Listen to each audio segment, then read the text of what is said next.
अलक्कर संगीता लिहितात संधी, आता नाही तर कधीच नाही. त्या विचाराने तिने घड्याळाकडे पाहिलं.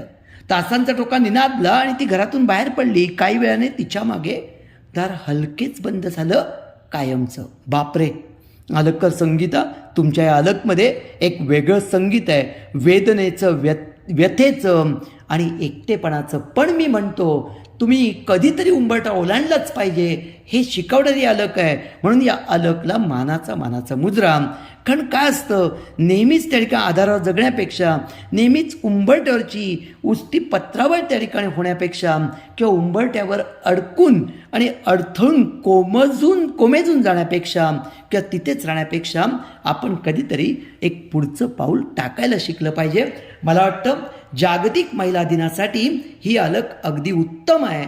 आणि अशा प्रकारचा विचार तुमच्या आमच्या मनात, तमाम स्त्री वर्गाच्या मनात तर आलाच पाहिजे, असं मी जाणीवपूर्वक सांगेन.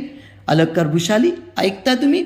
सगळ्याच अलक धारदार आहेत, मजेदार आहेत, आनंद देणार आहेत आणि आशय संपन्न आहेत. चला तर विश्वलेखकांचे साहित्यिक मंचमधील आजच्या कार्यक्रमापूर्वी